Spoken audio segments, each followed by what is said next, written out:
what up, man? Smash the like button, subscribe to the channel, share the video, turn on your notifications. It's your boy Knockout. We back with another one. I'm also live Monday, Wednesday, and Thursday night at 7:30, so be sure to check out our live streams. They fire. And I'm also live with the Singing OG KQKC Boxing Network every Sunday morning at 9 a.m. Central Time. And if you want to debate, knockoutboxing86@yahoo.com is the email, man. Don't none of y'all boy want smoke no more. We done ran everybody off. But let's get to it, bro. Look. Canelo Alvarez and Jamil Charlo's All Access. Let's break it down. Let's talk about it. Before I do, though, hit my like button one more time, because a lot of y'all get here and you watch these videos and you don't hit the like button. So this is just a reminder for you to hit the like button. Now we to the content. So I was checking out the All Access. Canelo Alvarez, Jermell Charlo. Canelo Alvarez, man, he just silk pajama. You know what I'm saying? Dolce & Gabbana. All the Canelo Alvarez, you know what I'm saying? Gear and shit. I seen him show a clip of the dude molding his mouthpiece for him to put in his mouth just for sparring and shit. Like, I seen, you know what I'm saying? Earl got his mouthpiece molded and shit for the fight. Canelo get his shit molded just to spar, bro. Like, god damn. You know, he say King Canelo type of time. That's how we moving and shit. They talked about his hand injury and why he lost to Bivol, and you know how he wasn't able to train at 100%, but he trained at 100% now, and expect to see him turn back up, get back right. How he challenging himself, and this is considered a challenge. And the work that they put in, you know, on these All Accesses and shit, they just show behind the scenes. They don't really show the work that they doing. You gotta listen to what they say and listen to kind of their demeanor. And Canelo, you know, his whole vibe doing the All Access has been there, done that, bro. He gave Jamil Charlo his credit and shit, but Canelo real confident. And when you pulling somebody up 2 weight classes and shit, and you got everything in your favor, and you the clear A side in the multi-fight deal and shit, I mean, why wouldn't you be supremely confident? On top of that, Canelo Alvarez can fucking fight. So, I like the vibe, though. You know, he got his own private jet. I seen him on All Access, y'all. If y'all ain't check it out. They were getting on their private jet to go from the New York press conference to the LA press conference or whatever. Canelo pulled up the menu, but the menu had his symbol on that bitch, CA. So he on his plane looking at his menu. I'm like, why you looking at the menu? You should know what's on there. Canelo is your shit.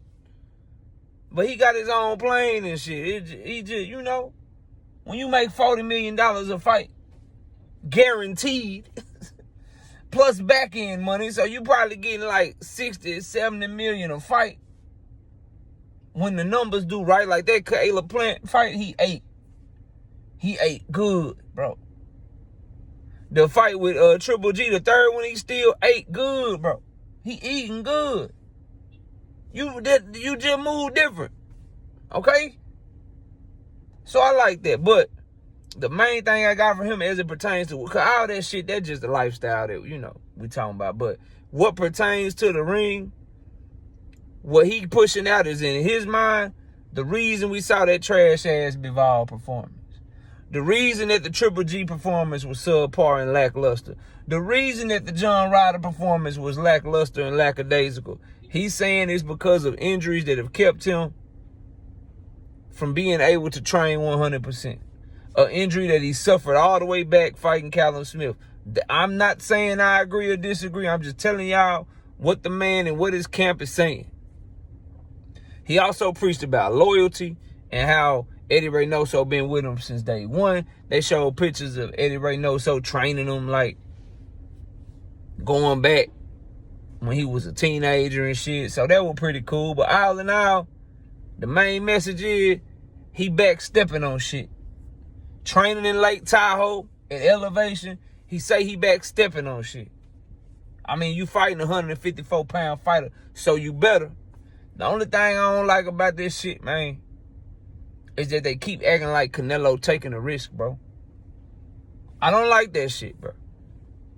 They acting like Canelo and Jermell is taking a risk when literally neither one of them is risking shit, bro.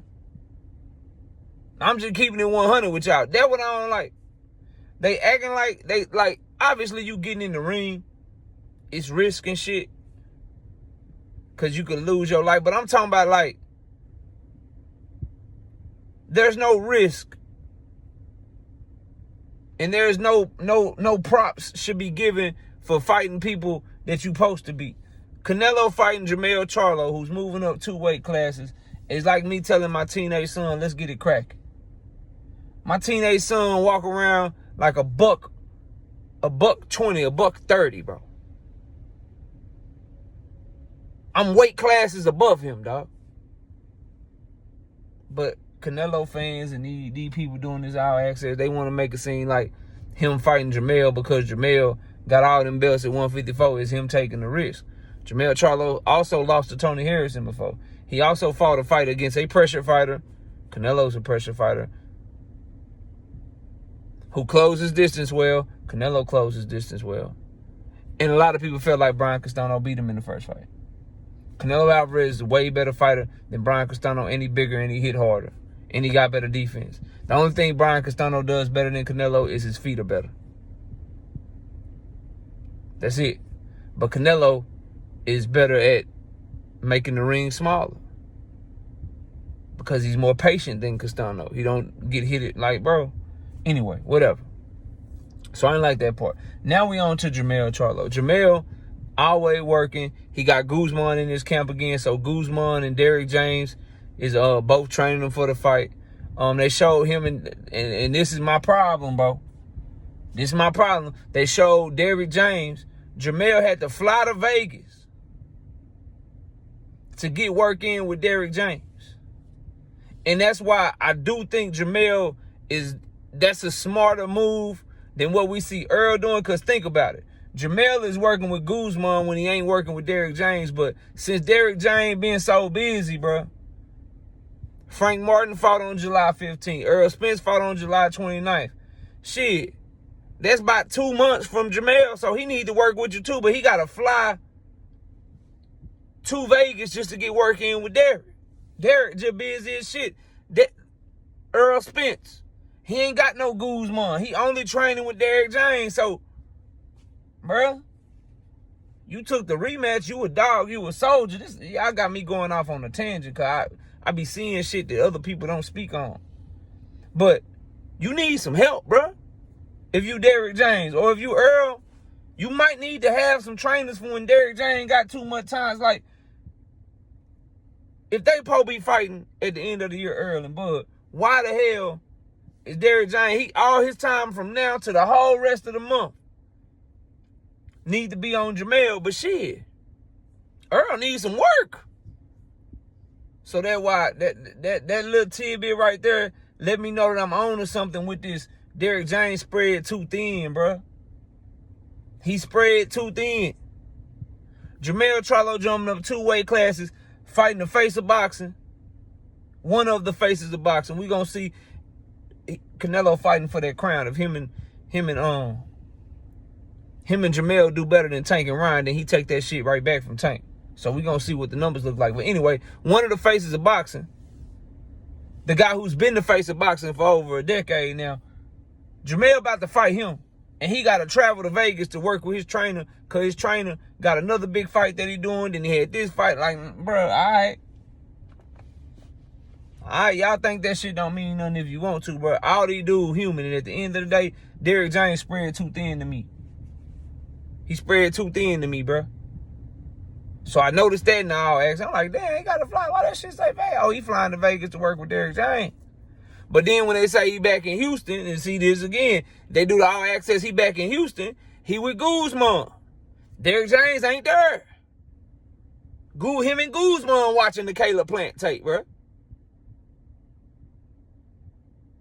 When you fighting Canelo, bro, or you get in the ring with Bud, your whole team need to be locked in. Can't nobody be focusing nowhere else, bro. Ain't nobody supposed to be doing other shit. It should have been Jamil Charlo. He had a lady next to him. So his lady, Jamil Charlo, Guzman, Derrick James, and his other two partners. Or put Derrick James right there, then one of the two partners shouldn't even been there, bro. This the shit I be talking about, bro. This is what I noticed, bro. But Jermell seemed confident. I like his demeanor in the All Access better than what I've been seeing in these interviews. But he let something slip. But then he brought it back a little bit that I got to speak on. Then we'll get out of the way and go watch the All Access. The shit fire. I'm just telling y'all my thoughts on what I saw.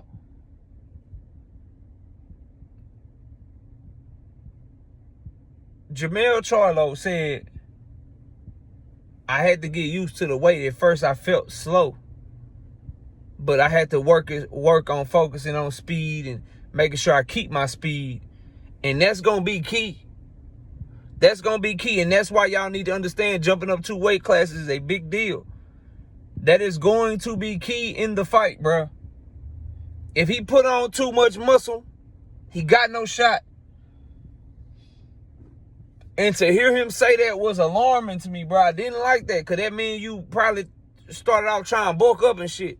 And then maybe that's why Derrick said what he said. Like, nah, I don't want him bulking up like that. I want him, you know what I'm saying? Then maybe he came back down a little bit, and then he started feeling fast, feeling fresh again. But, bro, you, like, feeling slow, that ain't an option, bro. That ain't an option, dog. Like, you gotta be, your way to beat Canelo, bro, is through your footwork, your movement in the ring, and your gas tank. You move laterally, you box him, you make him get tired and move laterally. Make him show you that Lake Tahoe shit working. Make him show you that Lake Tahoe training he doing at the elevation and shit. Make him show you that he can really do that. That that's really something that's gonna make a difference. Make him show you he got a 12-round gas tank, is what I'm telling you. So you laterally move, you box, you move laterally, and then you maybe try to see if you can push Canelo back in the second half of the fight, bro. And you gonna need your speed, your combinations, and your lateral movement to do it. You can't be sluggish because you done put too much muscle on and shit. And now you got gas tank issues. So I didn't like to hear that. Overall, though, if we want to talk about All Access, you know, people want to be like, oh, based on All Access, who you think got the edge? Based on what I saw from the All Access, you got to give Canelo Alvarez the edge, bro. Again, Jermell Charlo is the one that's making all the adjustments.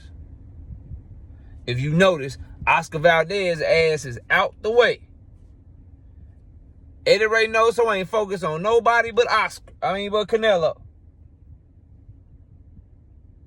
So, W for Canelo in that. Canelo had that whole been there, done that. This shit ain't nothing new. This is what I do. OG and it be like he just, you know, chilling. Jamil Charlo was kind of on some I'm happy to be here shit. But I like this energy a little bit more towards talking about what he gonna do to Canelo. He ain't trying to put it in the judge's hands and shit. But the way he talked about coming up in weight and the fact that he having to fly to different places just to get work in with Derrick James, I don't like that, bro. I don't like that for the camp as a whole. And I feel like the whole camp, bro, y'all can say Canelo been on the downturn. At the end of the day, bro, that's still Canelo Alvarez. And we can say down on the downturn, but he whooped John Ryder ass for real. Like, he just didn't stop him, and John Ryder hit him more than we used to seeing him getting hit.